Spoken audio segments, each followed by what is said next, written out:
네, 헬리스 쿠걸이라고 하는 그런 신학자가 있습니다. 이 사람이 17세기 신학자인데요. 28세의 나이로 요절을 한 안타깝게 죽음을 맞이한 신학자인데, 이 신학자가 남긴 글이 참 후대에 많은 영향을 미친 그런 위대한 신학자입니다. 이 사람이 쓴 그 책 중에 이런 책이 있습니다. 번역된 책인데요. 인간의 영혼 속에 있는 하나님의 생명이라고 하는 유명한 책이 있습니다. 이 책을 보면 이 사람이 우리 시대의 사람들이 기독교에 대해서 제대로 이해하지 못하고 있다, 기독교를 엉뚱하게 이해한다라고 이제 한탄하는 그런 내용들이 나오는데요. 이 당시 사람들이 이해한 기독교는 크게 세 가지였습니다. 첫 번째는 기독교는 정통 교리다. 어떤 교리를 기독교로 이해했다는 거죠. 또 한 부류는 기독교는 도덕적이고 종교적인 의무이다. 어떤 어떤 일을 하는 것, 의무를 향하는 것을 기독교로 봤다는 겁니다. 또 다른 부류는 기독교는 뜨거운 체험이나 열정적인 헌신과 같은 감정이다, 이렇게 보았다는 거죠. 이 헬리스 쿠걸이 기독교는 사실은 그 교리도 의무도 감정도 아닌 다른 무엇인데, 이렇게 환원될 수 없는 것인데 왜 이렇게 기독교를 잘못 이해하고 있는가, 축소하여 이해하는가 하고 이제 한탄했던 그런 인물입니다. 그가 이렇게 기독교를 설명하거든요. 들어보십시오. 참된 기독교는 영혼이 하나님과 연합되는 것이요, 진정으로 신의 성품에 참여하는 것이며 하나님의 형상이 영혼에 새겨지는 것이다. 사도는 이것을 가리켜 예수의 흔적이라고 표현한다. 기독교는요, 예수 그리스도와 연합하고 사귀는 것입니다. 그 연합 가운데 예수 그리스도의 그 흔적이 우리의 마음 가운데, 우리의 영혼 가운데 새겨지는 거예요. 예수를 닮아가는 것이 신앙생활의 정수라고 할 수 있는 겁니다. 하지만 그 당시 사람들은 이런 기독교를 이해하지 못하고 그저 교리 정도로, 그저 의무 정도로, 그저 나의 감정 정도로 기독교를 오해했다는 것이죠.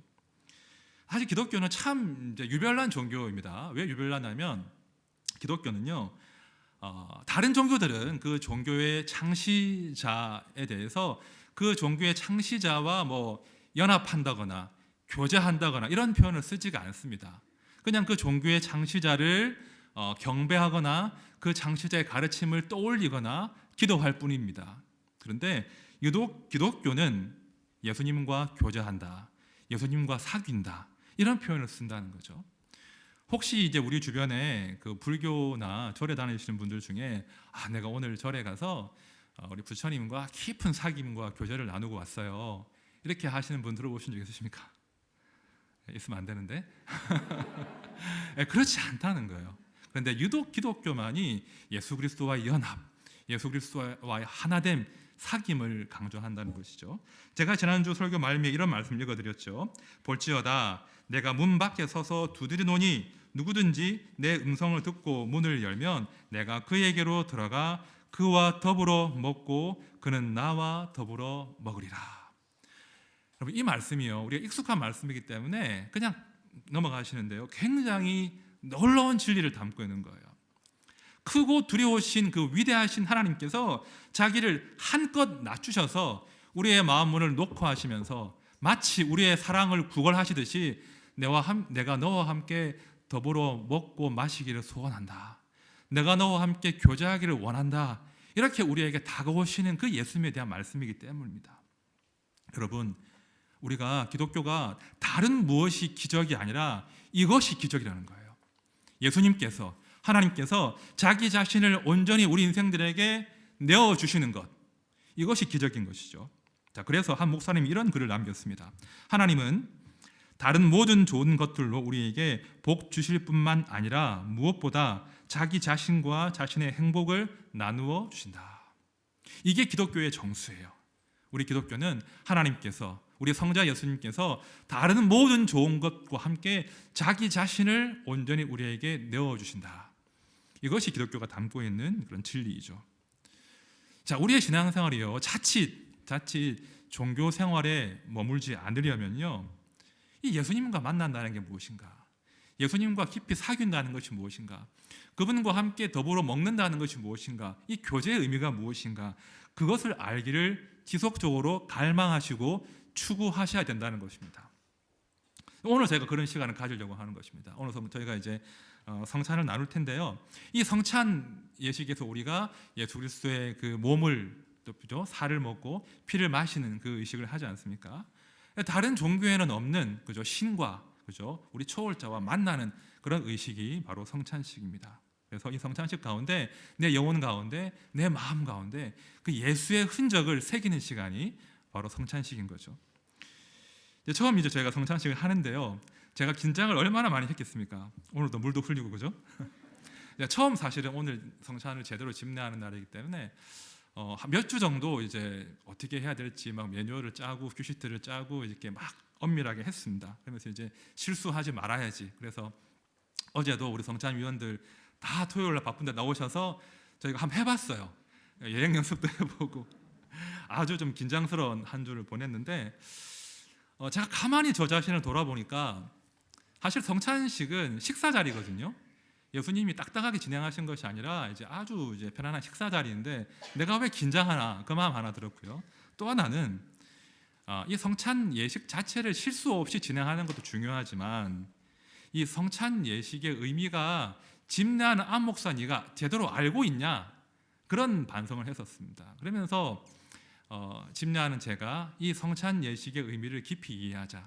동시에 우리 성도님들도 이 성찬 예식의 의미를 이해하는 가운데 참여하시면 좋겠다 하는 그런 마음으로 오늘 말씀을 준비를 했습니다.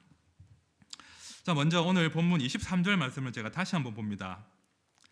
내가 너희에게 전하는 것은 주께 받은 것이니 곧 주 예수께서 잡히시던 밤에 떡을 가지사. 자, 지금 이 말씀은요 아주 중요한 말씀인데 우리 예수님께서 성찬식이라는 그런 예식 자체를 제정하셨다고 하는 그 성찬의 기원에 대한 말씀을 지금 사도 바울이 들려주고 있습니다. 성찬식은요 우리 예수님의 제자들이 예수님의 그 죽으심을 추도하기 위해서 그 제자들이 만든 예식이 아닙니다. 그것이 아니라 우리 주 예수님께서 체포당하시고 죽기 전에 마치 유언처럼 제자들에게 남겨주신 이것을 꼭 행하라 하신 것이 바로 이 성찬 예식입니다. 그런 이유로 더 특별한 예식이 되는 거죠. 계속 말씀을 보십시오. 축사하시고 떼어 이르시되 이것은 너희를 위하여 주는 내 몸이니 이것을 행하여 나를 기념하라 하시고 식후에 또한 그와 같이 잔을 가지시고 이르시되 이 잔은 내 피로 세운 새 언약이니 이것을 행하여 마실 때마다 나를 기념하라 하셨으니. 자, 익숙한 말씀이실 텐데요. 이 말씀 가운데 예수님의 두 가지 명령이 선명하게 담겨 있습니다. 제가 표시했죠. 첫 번째는 이것을 행하라. 뭡니까? 떡과 그 잔을 나누는 그 성만찬 의식을 행하라. 이것이 하나의 명령이고요. 두 번째 명령은 그 만찬 가운데 나를 기억하라, 나를 기념하라. 이 두 가지 명령을 지금 우리 주님이 하시는 거예요. 자, 그래서 우리 교회는, 우리 모든 이 땅의 교회들은 예수님의 이 명령을 따라서 예수님과 그 제자들의 그 마지막 식사 시간을 지금 재현하는 것입니다. 재현하는 가운데 예수님을 기념하고 기억하는 것, 그것이 우리가 지금 하려고 하는 성만찬, 주의 만찬인 것이죠. 자, 그렇다면 이제 하나 정말 중요한 질문이 남습니다. 그 질문이 뭐냐면 예수님께서 행하라고 하셨고 나를 기념하라, 나를 기억하라고 하셨는데 나를 기념하라, 나를 기억하라, 이 말씀의 의미가 무엇인가 하는 것입니다. 이 의미가 무엇이겠습니까? 나를 기억하라, 나를 기념하라, 이 말씀의 의미가 뭘까? 사실은 쉽게 해석을 한다면 너희가 나의 죽음을 기억해야 돼, 나의 십자가를 기억해, 그 정도 해석은 할 수 있겠죠. 근데 제 마음으로 그 정도 해석으로는 좀 납득이 되지 않았습니다. 한 주 내내 이제 이 말씀을 붙들고 제가 묵상을 했는데 왜 제가 납득이 되지 않았냐면 우리 예수님의 평소 스타일로 볼 때, 그죠? 우리 예수님 평소 스타일로 볼 때 너희가 나의 죽음을 애도해야 돼, 너희가 나의 죽음을 슬퍼해야 돼, 내가 얼마나 십자가 위에서 아팠는지 그거 꼭 기억하고 눈물도 흘려야 돼, 이런 말씀을 하실 분이 아니시라는 거예요. 그렇죠? 우리 예수님은 우리 인생들에게 어떤 것들을 의탁하시거나 인생들의 그런 인정이나 애도를 원하시는 분이 아니시란 말이에요. 그런 이유로 예수님은 왜 자신의 죽음을 기억하라고 하셨을까? 그런 묵상을 제가 깊이 하게 된 겁니다. 제가 묵상을 하고 이제 주석도 찾아보고 책을 보다가 이런 책을 제가 하나 발견했어요. 제 마음을 잘 대변한 그런 내용으로 이 기억하라 이 대목을 풀이를 했는데요. 윌리엄 밀리몬 교수님이 쓰신 오라 주님의 식탁으로 그런 책이 있습니다. 제가 그 책의 한 대목을 제가 읽어보겠습니다. 이때 기억은 단순히 그 과거에 일어났던 일을 떠올린다는 뜻이 아닙니다. 이 경우 기억은 깨어나 눈을 뜨는 것, 정신을 차리는 것, 갱신하는 것, 잊었던 무언가를 다시 새기는 것을 의미합니다. 자, 중요한 대목입니다. 우리 예수님께서 나를 기억하라, 나의 죽음을 기념하라 하신 것은 당신의 죽음을 애도하라, 슬퍼하라 이런 뜻이 아니라는 거예요. 그 기억하라 명령에 담긴 것은 나의 죽음으로 인하여 너희가 이제 누리게 된 그 엄청난 영광과 복이 무엇인지를 기억하고 마음을 가다듬고 기운내라. 이런 의도로 예수님께서 나의 죽음을 기억하라, 나의 죽음에 담긴 그 엄청난 보화를 기억하고 다시 정신을 차려라, 이 말씀을 주신 거예요. 그래서 잊어버릴까 봐 정기적으로 이 성만찬을 행하면서 나의 죽음으로 인한 그 복이 무엇인지를 기념하라, 기억하라 말씀하신 것이죠. 오늘 저는 이 기억하라 말씀의 근거에서 우리가 성찬에 임할 때 기억할 진리 세 가지가 무엇인지를 한번 제가 나누려고 합니다. 첫 번째, 우리가 성만찬 가운데 기억할 진리가 뭐냐면요, 우리의 죄와 우리의 비참한 상태를 기억하는 겁니다. 성만찬을 나눌 때 우리의 죄가 얼마나 더러운 것인지, 우리가 얼마나 그 영혼의 비참한 상태에 빠졌는지를 기억해야 된다는 거예요. 우리가 성찬을 할 때 좀 슬픈 분위기지 않습니까? 왜 슬퍼합니까? 예수님의 십자가 죽음 때문이죠, 그죠? 우리 예수님께서 죽으셨기 때문이에요.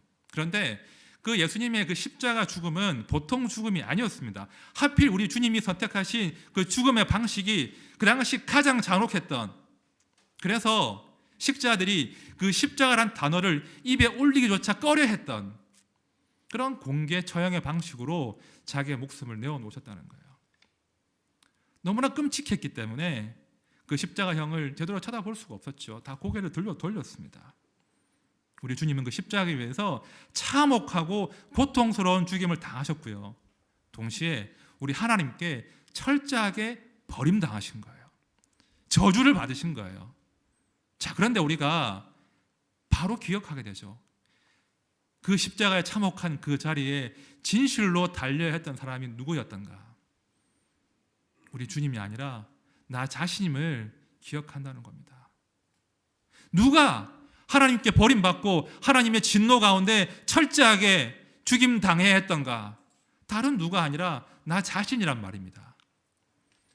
우리는 성찬 가운데 그 주님의 그 참혹한 죽음 가운데 내 죄가 얼마나 악한 것인지, 얼마나 더러운 것인지, 나의 죄를 슬퍼하는, 내 죄 때문에 고민하는 그런 시간을 반드시 거쳐야 한다는 겁니다.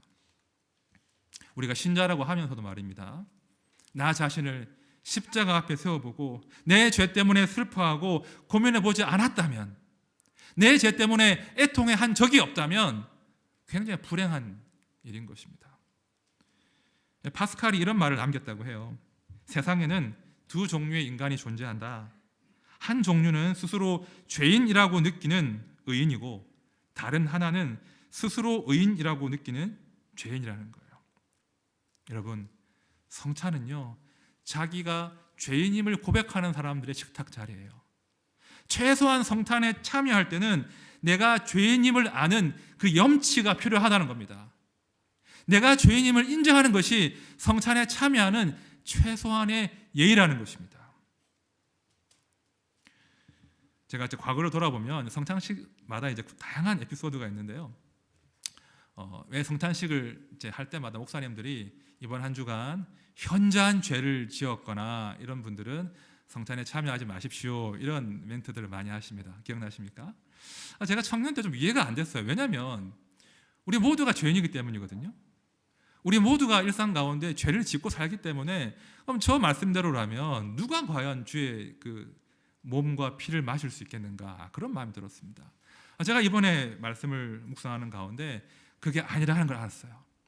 여러분, 우리가 죄를 지었기 때문에, 현저한 죄를 범했기 때문에 성찬에 참여할 수 없는 게 아니라, 그 죄를 나의 죄로 깨닫는 그것이 우리에게 자격을 오히려 주는 거예요.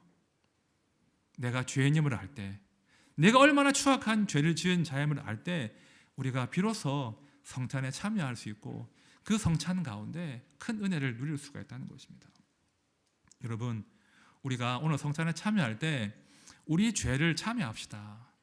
우리가 우리 죄 때문에 얼마나 아프고 부끄럽고 고통스러운지를 주 앞에 한번 발견해 봅시다. 우리가 죄인임을 인정할 때 그것이 우리 식탁을 더 풍성하게 한다는 것입니다. 두 번째입니다.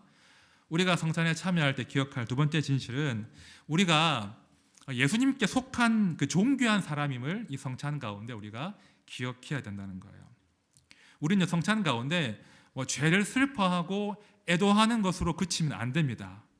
우리의 감정은 곧바로 감사와 기쁨으로 전환되어야 된다는 거예요. 왜냐하면 그 십자가는 우리의 참혹한 죄를 보여줌과 동시에 우리 인생들을 향하신 우리 하나님의 사랑을 확증하는 것이기 때문입니다.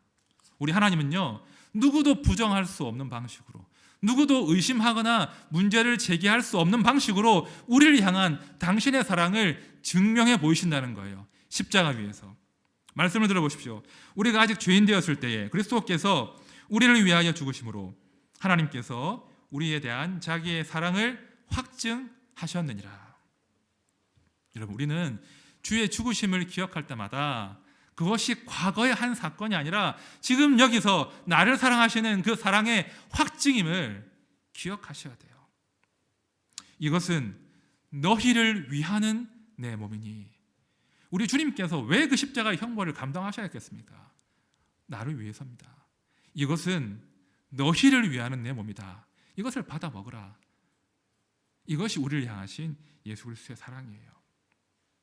자, 그래서 우리는요, 이 성찬식을 거행할 때마다, 성찬에 참여할 때마다 우리가 얼마나 값비싼 대가를 치르고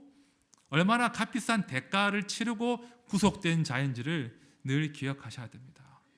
우리의 구원이 값없이 주어졌다고 해서 그 구원을 싸구려 취급하시면 안 된다는 거예요.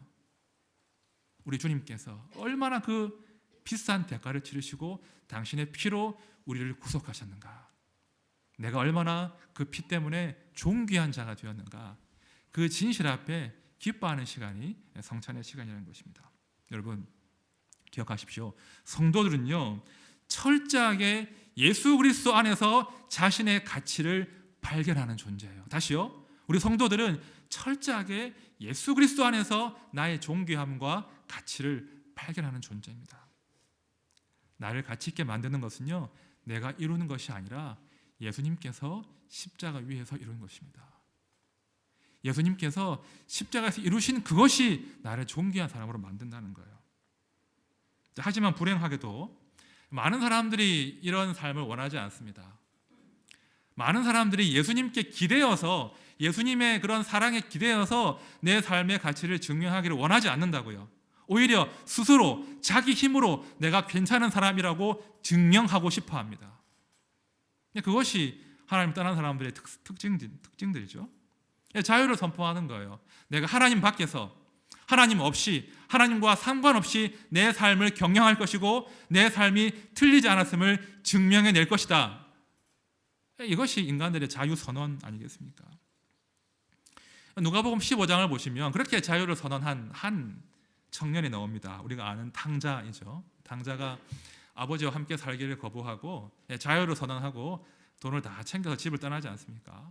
그런데 여러분, 그 아버지를 떠난, 자유를 선언한 그 아들이 얻은 최종적인 그 자유의 대가, 자유의 열매가 무엇이었습니까?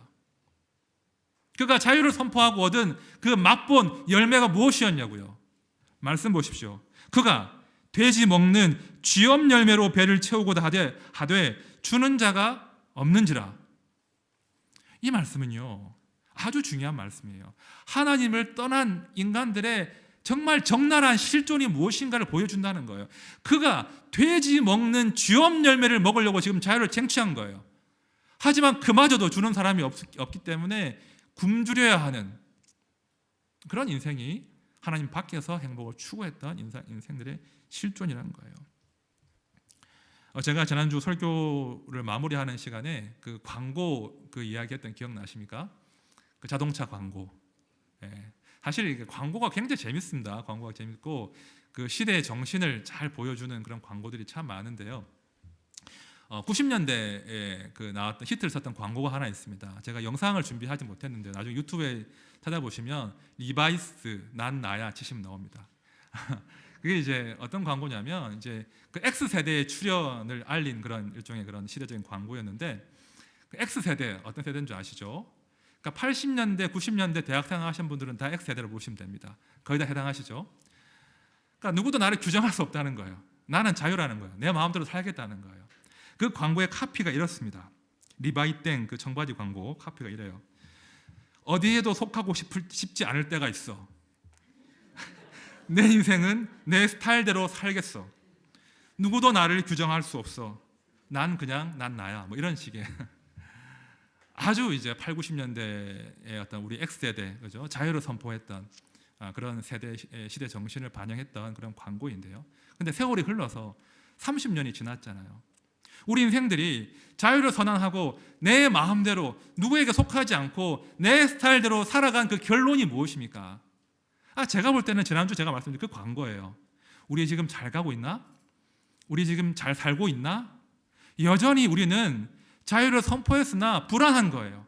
내가 잘 살고 있는지, 내가 잘 가고 있는지 불안한 거예요. 고작 찾은 답이라는 것이 좋은 차 타고 다닌다는 거예요.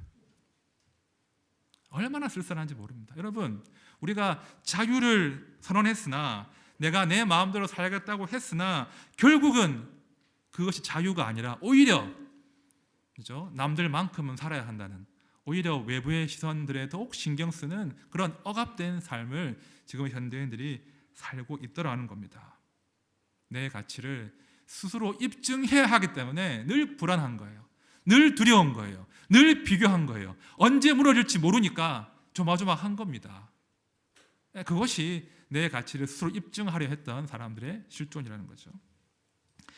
제가 성찬식을 준비하는 가운데 그런 마음이 들었습니다. 이 성찬식이야말로 내가 얼마나 존귀한 사람인지를 알 수 있는 우리 시대의 그 자존감의 문제, 우리 시대의 그 불안의 문제를 해결할 수 있는 탁월한 선물이구나 그런 마음이 들었습니다. 그죠? 우리 인생들에게 네가 얼마나 존귀한지를 이 식탁을 마주할 때마다 기억나게 하시는 그 하나님의 그 장치 선물이 이 성찬 예식이라는 것이죠. 팀 켈러 목사님이 이런 말씀을 하셨다고 합니다. 자존감은 내가 존경하는 사람으로부터 인정받고 사랑받을 때 생겨난다. 그렇죠? 우리를 사랑하시는 그분이, 우리를 존귀하다 말씀하시는 그분이 하늘의 하나님이시잖아요. 그러니 하나님이 나를 사랑하시고 인정하시면 그 사람이야말로 최고로 존귀한 사람인 것이죠. 그 진실을 우리가 성만찬 가운데 확인하는 것입니다.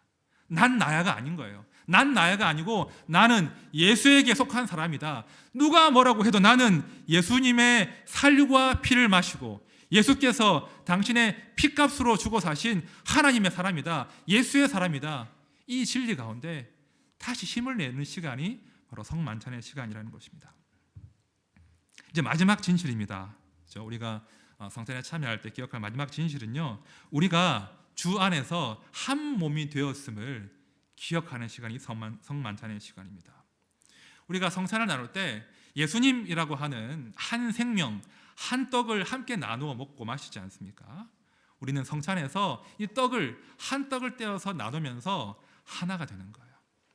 이전에 경험하지 못했던 나가 아니라 주 안에서 우리, 주 안에서 하나라고 하는 새로운 정체성을 우리가 이 성만찬 가운데 확인하고 기억하는 것입니다. 우리를 파편적인 나가 아니라 우리로 모아내는 것이 우리 예수님의 소원이었거든요. 말씀을 들어보십시오. 내게 주신 영광을 내가 그들에게 주었사오니 이는 우리가 하나가 된 것 같이 그들도 하나가 되게 하려 함이니이다. 그렇죠? 이게 우리 주님의 뜻이에요.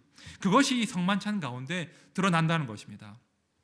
우리가 사회생활 하실 때 이렇게 그 식사를 친교 모임을 하시면 그 친교의 자리는 가만히 보면 자기를 과시하는 자리 아니겠습니까? 그렇죠? 자기 사업 자랑하고 자기 아이 자랑하고 자기 차 자랑하고 자기를 과시하는 자리가 일반 세상 사람들의 만찬 자리입니다. 하지만 우리가 주님의 만찬 자리에서는 나를 과시할 필요가 없는 거예요. 그렇죠? 철저하게 나는 낮아지고 나를 위해 죽으신 그 주님만 드러나는 자리가 만찬 자리인 거죠. 우리가 아는 그 세족식, 그죠? 그 제자의 발을 닦으신 그 사건이 벌어진 시간도 바로 성만찬 그 시간이었습니다. 자, 요한복음 말씀 우리 같이 읽어보겠습니다. 시작. 내가 주와 또는 선생이 되어 너희 발을 씻었으니 너희도 서로를 발을 씻어 주는 것이 옳으니라. 내가 너희에게 행한 것 같이 너희도 행하게 하려 하여 본을 보였노라. 우리가 성만찬 가운데 이 위대한 우리 예수 그리스도의 모범을 기억하는 거예요. 내가 나를 자랑하고 나를 과시하는 것이 아니라 나를 한껏 낮추어서 서로의 그 발을, 그 지친 발을, 그죠? 아픈 발을 닦아주는 거예요. 서로의 허물을 들추어내는 것이 아니라 그 허물을 사랑으로 덮어주는 시간을 예수님이 보여주신 거예요. 우리가 성찬 가운데 그 감격을 다시 한번 기억하는 것입니다. 내가 이제는 나로 살지 않고 우리로 사는구나.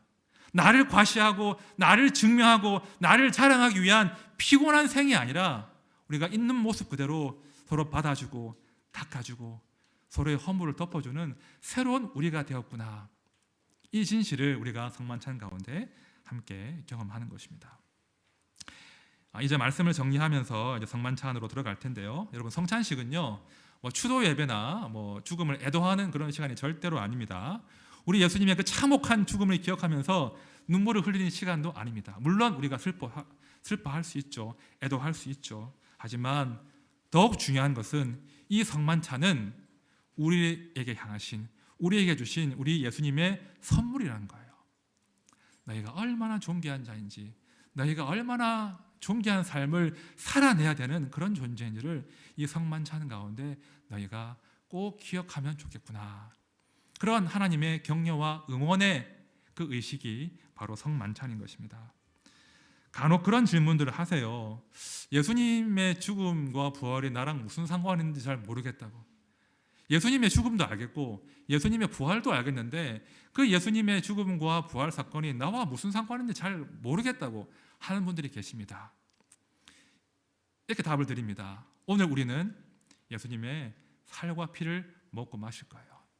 이제 우리는 예수님과 상관이 없을 수 없는 그런 존재로 이제 들어가는 거예요. 이제 우리는 예수님께서 당신의 살을 내어주시고 당신의 피를 내어주신 존귀한 존재가 된 것입니다. 이 성만찬 가운데 우리가 깊이 기도하고 깊이 주님을 묵상함으로 우리 주님과 연합되고 하나 되고 그 은혜를 풍성히 누리는 복을 모두가 경험하시기를 진심으로 축원드립니다.